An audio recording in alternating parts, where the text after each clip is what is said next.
ఆదికాండము 21వ అధ్యాయం 7వ వచనము. శారా పిల్లలకు స్తన్యమిచ్చునని ఎవరు అబ్రహాముతో చెప్పును?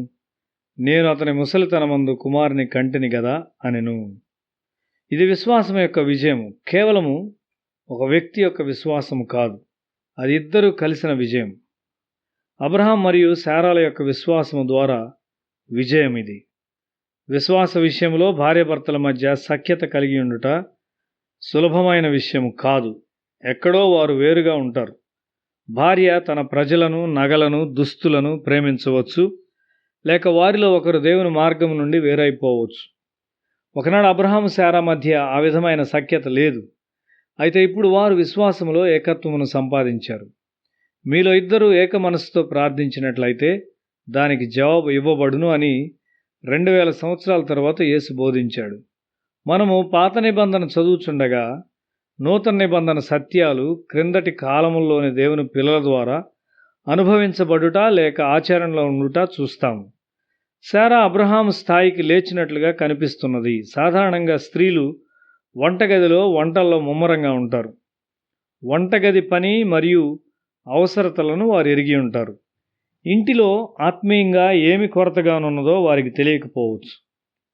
ఒక స్త్రీ ఇంటిలోని ఆత్మీయ కొరతను ఎరిగి ఉండుట ఒక గొప్ప విషయము.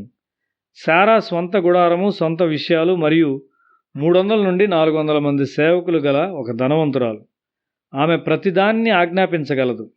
అబ్రహాము తన భార్య పట్ల గౌరవాన్ని కలిగి ఉన్నాడు. ఆమెను సహనముతో ఈ సఖ్యత గల విశ్వాస జీవితంలోనికి నడిపించాడు. హాగరు ఒక బిడ్డను కన్నట్లయితే శారా కూడా ఒక తల్లిగా తయారవునని వారు నిరీక్షణ కలిగి ఉన్నారు. అది ఒక అన్య సంబంధమైన మానసిక స్థితి. అది ఆ కుటుంబంలోనికి అసఖ్యతను తెచ్చింది. అది ఒక పొరపాటు. ఒక ఐగుప్తు స్త్రీ అబ్రహాం ఇంటికి తగినట్లు ఒక కుమార్ని ఏ విధంగా పెంచగలదు? అతడు ఐగుప్తు తల్లి యొక్క స్వభావాన్ని కలిగి ఉన్నాడు. ఆమె ఎన్నడూ విశ్వాసమును సాధకం చేయలేదు. ఆమె స్త్రీ యొక్క సహజమైన వనరుల మీదనే ఆధారపడి ఉన్నది. అయితే శారా వ్యత్యాసమైంది. దేవుడు తనను ఒక తల్లిగా చేయునని ఆమె నమ్మింది. నమ్ముట ఒక సామాన్యమైన విషయం కాదు.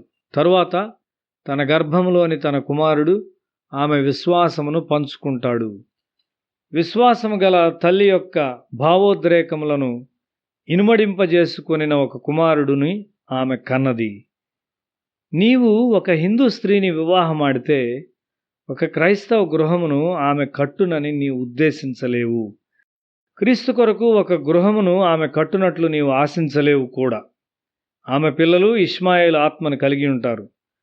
ఒక సఖ్యత గల దంపతులు దేవుని ఆత్మ ద్వారా సఖ్యత చేయబడిన వారై ఒక గొప్ప శక్తిగా ఉంటారు.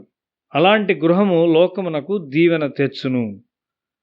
పరిశుద్ధాత్మని ద్వారా సఖ్యత చేయబడిన ప్రతి గృహము దేవుని యందు భయభక్తులు గలవై లోకమునకు ఒక దీవెనను విడిచి వెళ్ళినదిగా ఉంటుంది.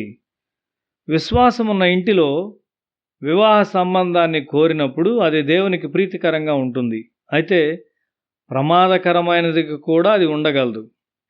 ఆ ఇంటిలోని విశ్వాస స్థాయికి తగినట్లుగా నీవు ఉండాలి.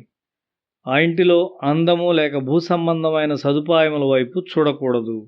దేవుని నిబంధనను బాలుని శరీరం మీద ముద్రించుచు అబ్రహాము సున్నతి చేశాడు. అబ్రహాము మరియు ఆయన కుటుంబము దేవునితో నిబంధనలోనికి ప్రవేశించారు. కొంతమంది వారు అడిగిన దాన్ని పొందుకొనిన తరువాత దేవుని మర్చిపోతారు.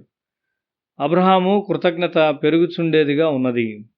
తన కుమారునికి పెండ్లి కుమార్తెను కనుగొన్నప్పుడు తన సేవకుల్లో శ్రేష్టమైన దాసుని పెండ్లి కుమార్తెను తెచ్చుటకు ఎంచుకున్నాడు.